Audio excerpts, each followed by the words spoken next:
Assalamu warahmatullahi dosto mama. Walaikum Assalam warahmatullahi dosto Shanawaz. Welcome to our channel Habesha.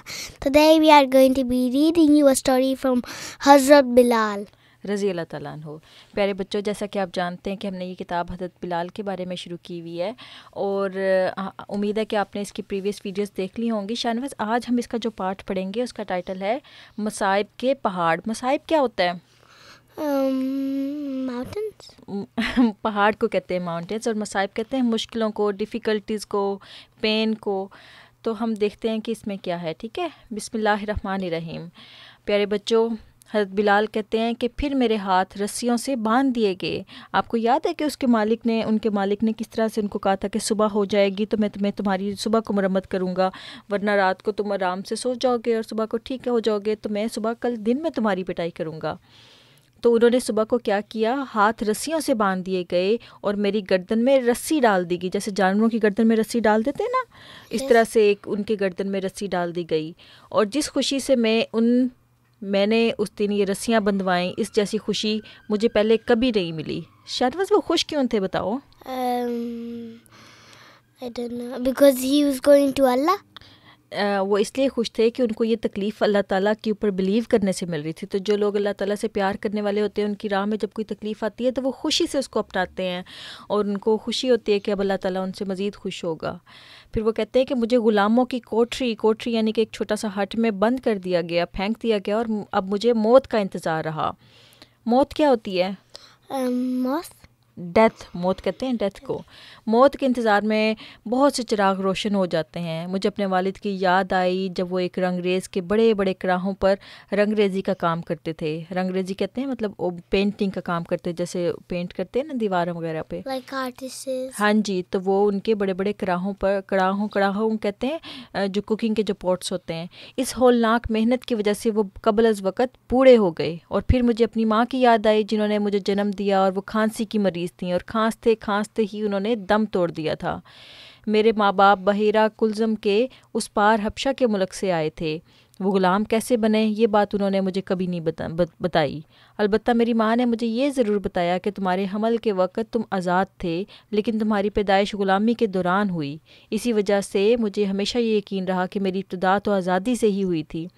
यानी कि वो बताते हैं कि उनकी मम्मी ने उनको बताया था कि जब वो अभी हज़रत बिलाल उनके यानी कि अभी पैदा नहीं ना हुए थे, अभी उनकी मम्मी के पेटी में थे, तो अभी फिर वो आज़ाद थे यानी कि फ्री थे। लेकिन जब फिर उनकी बर्थ हो गई, अल्लाह ताला ने उनको पैदा किया, तब वो ग़ुलामी में थे, यानी कि फिर वो स्लेव थे। अब मैं इस अंधेरी कोठरी में रस्सियों से बंधा पड़ा था।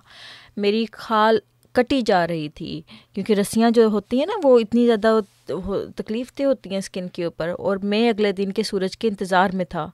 मक्का का सूरज मुजरिमों के लिए मौत का पैगाम हुआ करता था। फिर मुझे अम्मार रज़ी अल्लाह ताला अन्हु याद आ गया। अम्मार याद है ना, जिनको जो आए थे पहले। क्या ये सज़ा उसने दिलवाई थी? नहीं, उसने तो मुझे कोड़ा उठा कर दिया था ताकि मैं उस सज़ा से बच जाऊँ। क्या ये मेरा अपना फ़ैसला था? मगर ग़ुलाम को फ़ैसले का हक़ ही कब होता है? वो तो दूसरों के फ़ैसले पर अमल करता है। क्या ये मेरी जुर्रत थी या मेरी हमाकत थी कि मैंने बगावत कर दी? नहीं, ये मेरी जुर्रत नहीं थी और मैं बेवकूफ़ भी ना था। इसका जवाब तो कुछ और ही था, और वो जवाब था मोहम्मद सल्लल्लाहु अलैहि वसल्लम।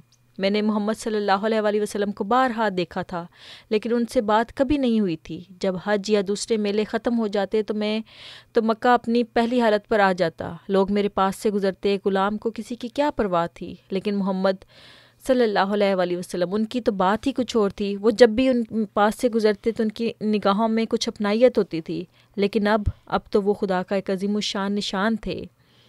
यानी कि वो बताते हैं शाहनवाज़ के किस तरह से हज़रत सल्लल्लाहु अलैहि वसल्लम की जो मोहब्बत थी वो हर एक के लिए एक जैसी थी और अपना कर लेती थी। और उस मोहब्बत की वजह से उस ग़ुलाम ने समझा कि मैं अब अपना सब कुछ अपने आका पे लुटा दूँ, यानी कि हज़रत सल्लल्लाहु अलैहि वसल्लम पे कुर्बान कर दूँ। मैं अब एक खुदा के बारे में सोच रहा था, यानी कि वन गॉड के बारे में मैं सोच रहा था। मैं उन दिनों जाहिल अनपढ़ था, यानी कि मैं पढ़ा लिखा नहीं था और मुझे नहीं पता था कि पढ़े लिखे लोगों की बातें कैसी होती हैं। लेकिन मैं प्यासा था, पानी की तलाश में था, और उस पानी की तलाश में खुदा जाने कहाँ कहाँ सरगर्दा था। पानी का मतलब ये होता है शाहनवाज़ के नूर जो अल्लाह ताला की तरफ से आता है ना, اللہ تعالیٰ کی طرف سے جو بھی چیز آتی ہے اس کو کہتے ہیں کہ وہ اللہ تعالیٰ کی طرف سے پانی ہے اور وہ نور ہے۔ اے میرے خدا، لوگ کہتے ہیں کہ انسان خدا کو تلاش کرتا ہے، لیکن یہ صحیح نہیں۔ اے میرے اللہ، تو انسان کو منتخب کرتا ہے، اور کون ہے جو تیری مرضی کے بغیر تجھے تلاش کرے؟ اور یہی وہ رات تھی جب میں نے تیری مرضی سے اور تیری ہی رضا سے تیرے ہی سامنے بلال کو سجدہ ریز کر دیا، اور میں بلال اسلام پر ایمان لے آیا۔ یعنی کہ وہ کہتے ہیں کہ جس دن مجھے، اے اللہ تو جس دن مجھے ملا، میں نے اسی دن اپنی روح کو تیرے سامنے باؤ ڈاؤن کر دیا، یعنی کہ میں اللہ تعالیٰ پر ایمان لے آیا دل سے، اور میں بلال اسلام پر ایمان لے آیا۔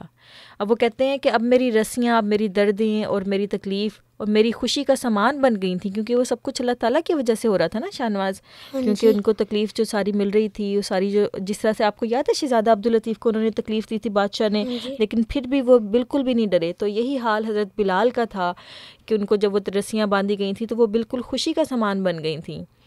اب میری روح ترانے گا رہی تھی، اب میں ایک خدا کے حضور سجدہ ریز تھا، اور میں بہت پرسکون ہو گیا۔ اب میں خدا کے رحم کا امیدوار ہو گیا، اور میرے سارے خوف جاتے رہے۔ اگلا دن چڑھا اور اللہ کے حکم سے ہی نیا سورج نکلا۔ ہر کام اللہ ہی کے حکم سے ہوتا ہے، اور وہ آئے اور شاید مجھ سے یہ امید کر رہے تھے کہ میں ان سے رحم کی بھیک مانگ لوں، لیکن میں نے تو ان کا شکریہ ادا کیا، اور وہ سمجھے کہ شاید میری عقل جواب دے گئی ہے، مگر وہ کیا جانتے تھے کہ اب تو میرا سہارا میرا واحد خدا تھا۔ اب تو جو بھی سلوک وہ مجھ سے کریں گے وہی میرے مولا کی مرضی ہوگی، اور میں اس پر راضی تھا۔ وہ مجھے گلیوں میں گھسیٹتے ہوئے لیے چلے گئے۔ ظلم آخر ظلم ہے، اکثر لوگ اسے پسند نہیں کرتے۔ گھروں کی کھڑکیاں بند تھیں، لوگوں کو پتہ چل گیا کہ میں نے اپنے آقا کی حکم عدولی کی ہے، اور یہی بغاوت ہے، اور وہ اسے ہرگز برداشت نہیں کیا جا سکتا۔ امیہ اپنی رقم کی قیمت وصول کرنا چاہتا تھا، میں تو اس کی رقم تھا، اور وہ اپنی رقم یوں کیسے پھینک دیتا؟ اب میں کسی کے کام کا نہ تھا، اب تو صرف میری کھال ہی اس کے کام کی تھی جو وہ ادھیڑنا چاہتا تھا، تاکہ دوسرے غلاموں کے لیے عبرت ہو۔ عبرت ہو کا مطلب ہے کہ تاکہ دوسرے جو غلام تھے نا، سلیوز، ان کے لیے لیسن بنانا چاہتا تھا حضرت بلال کو، کہ دیکھو تم نے اگر ایک اللہ پہ ایمان لائے تو میں تم لوگوں کے ساتھ بھی یہ سلوک کروں گا جو میں نے حضرت بلال کے ساتھ کیا۔ آج جب اس واقعے کو 50 برس گزرتے ہیں، مجھے امیہ پر رحم آتا ہے جو دوسروں پر ظلم کرتا ہے۔ تو وہ کہتے ہیں کہ جو دوسروں پر ظلم کرتا ہے اصل میں وہ اپنے آپ پر ہی ظلم کرتا ہے۔ تو شاہ نواز ہمیشہ یہ بات یاد رکھنا کہ جو ظلم ہوتا ہے نا، وہ ایک ایسی چیز ہے کہ اللہ تعالیٰ اس کو پسند نہیں کرتا، اور اسی دنیا میں اللہ تعالیٰ اس ظلم کا بدلہ ضرور لوٹاتا ہے۔ تو پیارے بچوں، ہم اس واقعے کو کنٹینیو کریں گے آنے والی ویڈیوز میں۔ تب تک کے لیے اللہ حافظ، and don't forget to subscribe our channel, leave a like and share our channel to your friends and families. I'm sure they will like it. Allah Hafiz. اب دل کے بام و در پہ دیے جلتے جائیں گے، اب دل کے بام و در پہ دیے جلتے جائیں گے، عہد وفا کیا ہے ہم اس کو نبھائیں گے، عہد وفا کیا ہے ہم اس کو نبھائیں گے۔